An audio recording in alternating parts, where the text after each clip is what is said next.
Good afternoon all. Hopefully you guys can see me. I'm looking in the comments to see if I can have anyone in the chat come up and have a chat with me.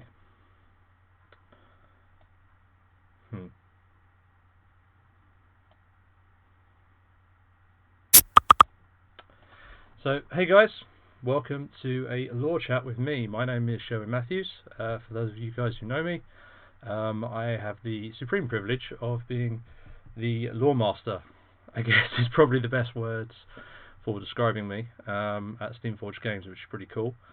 In terms of what that means, it means I have all sorts of awesome, I get to do all sorts of awesome stuff, like come up with the world for Godtear, world and setting for Guild Ball, and all sorts of things like characters, religions, histories, backstories, and then obviously fiction in terms of Guild Ball as well, which you guys are.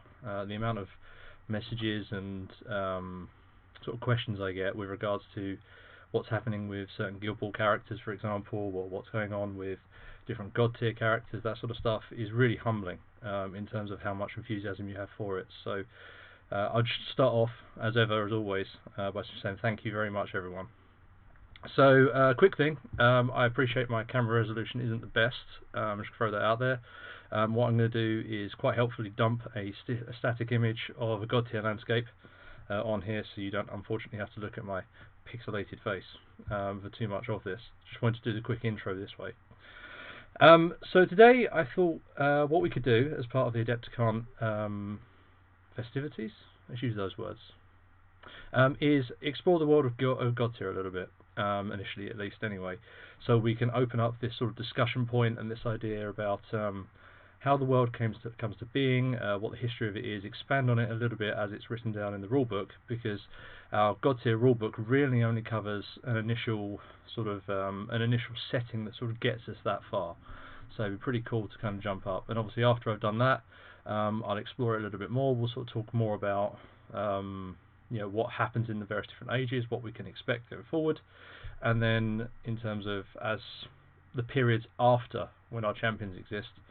And then once we've actually done that, we can then open for questions, and at that point I can obviously field anything you guys come up with. So let's start off by replacing me with an image which is a little bit nice to look at on the eyes, hopefully. And let's look at the world of Godtear. So, quick thing, so let's start with, so the idea of Godtear is it's this universe which has been shattered by this reign of the gods.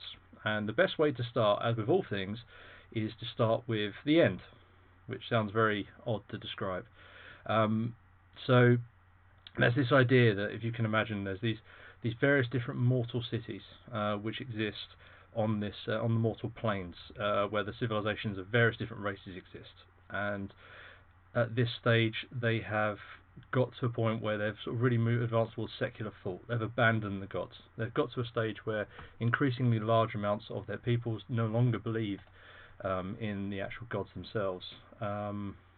There's something where they no longer, they just simply don't worship anymore, except in very, very small numbers. And as with all things, this means that the gods themselves feel betrayed.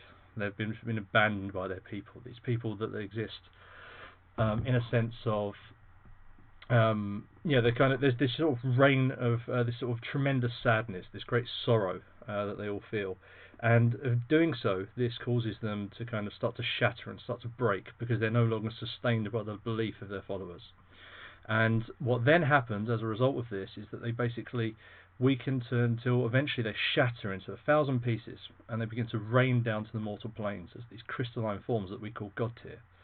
Now, of course, this is catalytic. This is a horrible, horrible sundering. This is something which is cataclysmic, as these sort of, you can envision these sort of pillars of fire raining down from the sky, smashing into the earth, causing widespread devastation, causing destruction everywhere.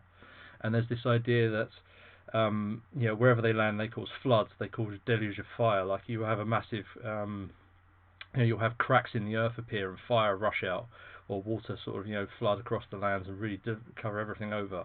And obviously on the mortal planes, they immediately realise the error of what they've done. The gods do exist, and this naturally drives a lot of animosity between, a lot of accusations, a lot of violence, because obviously all the pouring of this sort of psychic energy as well drives these people, these mortals, to sort of attacking each other and really kind of just really turning on each other in this barbaric way.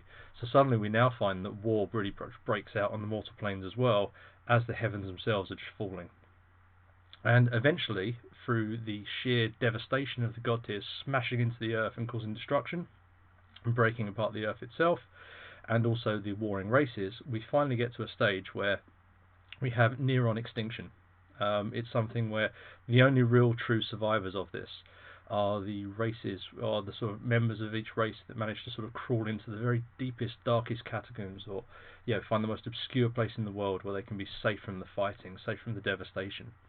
And at that stage, those people are then effectively watch with great sadness as the world is destroyed around them, and it's really returned to this primordial sludge. Now, once that all happens, eventually the celestial court, the realm of where the gods are, is empty. There are no more gods there. They've all shattered into however many pieces and fallen down. But on the mortal planes, life, as it is, continues at least. And we then find ourselves moving forward, hundreds of years. At this point, the races slowly begin to emerge as they can, when the sort of when the floods have kind of moved away, when the fires have kind of died away, fires have died off, when nature and the world starts to regenerate itself. Because one thing that's very important to understand is these Godtears, although they're destructive when they smash into the earth or when they rain onto the mortal realm, these Godtears also, they are a source of life and incredible power. And a Godtear of life, for example, which is embedded in the crust of the planet, will slowly start to radiate out life around it. You'll start to have forests and jungles and swamps and all that sort of stuff just really grow out from all of these different Godtears, which shapes the land itself, the actual landmass, tremendously as we go forward. Now, once we actually so the mortals start to emerge, and the first thing they discover when they get out there is that they can't survive exposure to the Godtears. They're drawn to them. There's this holy power, this tremendous spiritual kind of sort of almost beacon for each of them, and it's something where they can't actually survive it. Any human or minotaur or whatever else, anything which really comes into contact with a Godtear is just literally stripped and flayed of their skin. They kind of, they're just so utterly destroyed by the power of the gods. It's not for mortals to really comprehend or understand. And they begin to build sort of shrines, and they begin to build, places of worship, and sort of have pilgrimages to these things. And as time goes on, they begin to form civilization once more. And it's obviously a hollow shell of what it was before, but it begins once more. Now, eventually, after an indeterminate period of time, and this is an interesting point because the Godtear universe is a cycle, which I'll get onto in a little while, individuals are born that can actually survive exposure to the Godtears. They actually can, for whatever reason, they effectively become the chosen. They actually can get to the Godtear. They can withstand its effects. They can actually hold their hand on it and not be destroyed. Now, these individuals are revered, obviously, as disciples, as prophets, as these holy figures within the communities and within the nation, or within the small sort of tribes that they exist within. But moreover than that, they actually discover that they can absorb the power of the gods themselves. And these are what become known as the champions, although at this stage they're more chosen. The chosen can lay a hand on a Godtear and actually begin to absorb its power into themselves, into their frame, and in doing so become something more than they already were. A champion or a chosen that absorbs a Godtear isn't just that individual anymore. They are almost beginning a Gestalt entity. They become a Gestalt entity with all of the memories of the gods that previously existed. They become this spiritual creature that has many different voices and experiences and memories inside their head that aren't only their own. And at that point, of course, they begin to cease to have almost this understanding or this fellowship with the people around them, and actually at this point begin to elevate, and that's when they become these champions. And they're driven with this desire to sort of absorb more Godtears, absorb more power, kind of really reconnect the dots, as it were, kind of almost form a whole god once more. Because if every single Godtear that a champion absorbs, they step one step closer to godhood, to ascension, and returning to the celestial core. Now, This is really where the God-tier game that we all know at this point exists. God-tier is very much at the stage where the champions are just beginning their journey. They are just starting out. They're about to launch themselves onto these sort of, these incredible quests and journeys across this shattered landscape that's been destroyed by the reign of God-tier and the obviously different warfare that's happened as a result of it, to then basically go and explore and discover new things.